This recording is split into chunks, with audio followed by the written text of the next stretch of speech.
Wujudnya Mr. 10% dalam penyelesaian syarikat di Bursa Saham Kuala Lumpur dalam awal tahun 90-an telah diketahui umum, tetapi tidak disedari oleh Perdana Menteri Tun Dr. Mahathir kerana beliau penuh yakin Kementerian Kewangan yang diketuai oleh seorang yang mempunyai integriti yang tinggi tidak akan melakukan perkara ini.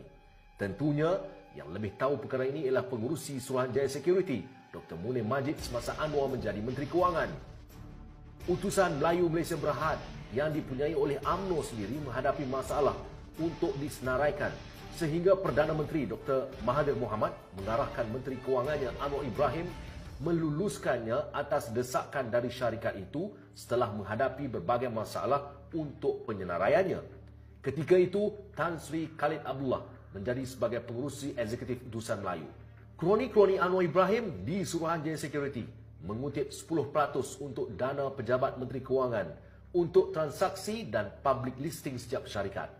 Apa juga penyelewengan yang dilakukan oleh Anwar pada masa itu telah terlindung dengan beliau memprojekkan dirinya sebagai menteri yang mahu menghapuskan rasuah bila saja dilantik menjadi Menteri Kewangan. Ketika Mahathir pergi bercuti, Anwar sebagai timbalan Perdana Menteri telah mengambil tindakan memperkenalkan Akta Pencegahan Rasuah untuk menghapuskan rasuah dalam politik Malaysia. Beliau menunggu sehingga penyiasatan rasuah ke atas setiausaha politiknya, Azmin Ali, dihentikan untuk melantik kroni-kroninya menganggotai agensi pencegahan rasuah. Kabar angin mengatakan beliau hampir melantik Azmin untuk mengetuai agensi itu. Dari penyelidikan kami sejak beliau menjadi Menteri Kewangan, Anwar telah pun menambah kekayaan keluarganya berkali ganda yang dilakukannya melalui akaun rahsianya di Hong Leong Bank dan melalui kroni-kroninya di Bank Negara dan banyak lagi. Kami hairan, kenapakah beliau masih memerlukan lagi wang sedangkan beliau memang sudah kaya? Kemudian kami sedar bahawa mesyuarat agung UMNO akan diadakan pada bulan Oktober 1993 dan beliau memerlukan undi yang cukup untuk menghancurkan Ghaffar Baba, timbalan Presiden UMNO yang menjadi penghalang besar kepadanya, dan untuk itu beliau telah pun membelanjakan jutaan ringgit. Di antara kroninya yang diketahui ramai dalam usaha mengumpulkan wang ialah Nasaruddin Jalil, bekas setiausaha sulitnya yang dilantik sebagai pengarah Diversified Resources Berhad. Dalam pengakuan bersumpahnya pada 26 Oktober 1999, timbalan Gubernur Bank Negara, Datuk Abdul Murad Khalid, menyatakan bahawa Anwar telah mengarahkannya memberikan 10 juta ringgit kepada Nasaruddin. Diversify mempunyai 51% dalam usaha sama dengan Proton dan Diversify Proton bekerjasama dengan Citron. Dua orang lagi rakan Anwar ialah Rahim Gaus yang bersama dengan Wan Hasni Wan Sulaiman menubuhkan Abra, syarikat yang mengendalikan kebanyakan urus niaga Anwar. Seorang lagi pengasasnya ialah Yassin Qadi, seorang ahli perniagaan Arab yang membiayai Al-Qaeda dan Hamas serta Taliban. Rahim juga menerima pemberian dari Anwar semasa beliau belajar di Amerika Syarikat dalam tahun 1980-an.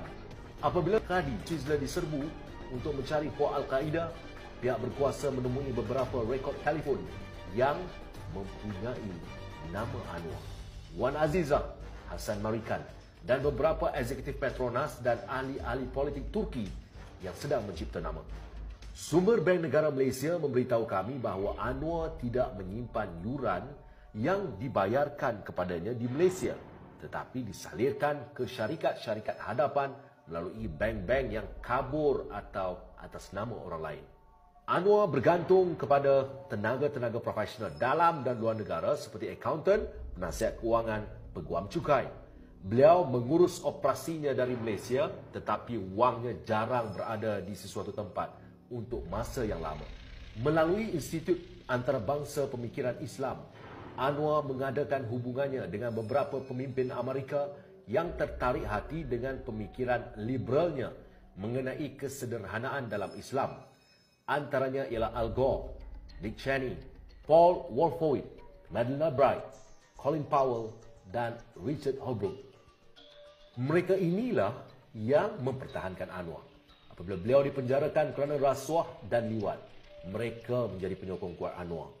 Anwar menjadikan Institut Antarabangsa Pemikiran Islam yang ditubuhkannya di Amerika Syarikat sebagai punca rangkaian keuangannya yang membuka pintu perniagaan, perundingan dan nasihat mengenai interaksi dengan kerajaan dan kewangan.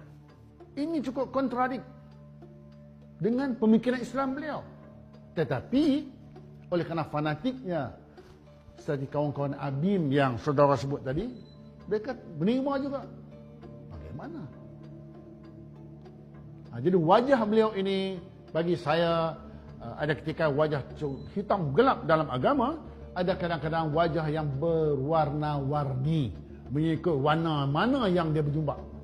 Dalam bab akan datang, anda akan dapat melihat bagaimana menerusi Pusat Dasar Asia Pasifik yang bertanggungjawab mempromosikan imej Anwar di Barat dan Amerika, dan beliau pula dapat meyakinkan mereka dan juga Yahudi dengan kemampuannya untuk menjadi kuasa demokrasi Islam yang liberal dan meneruskan pasaran bebas di Malaysia.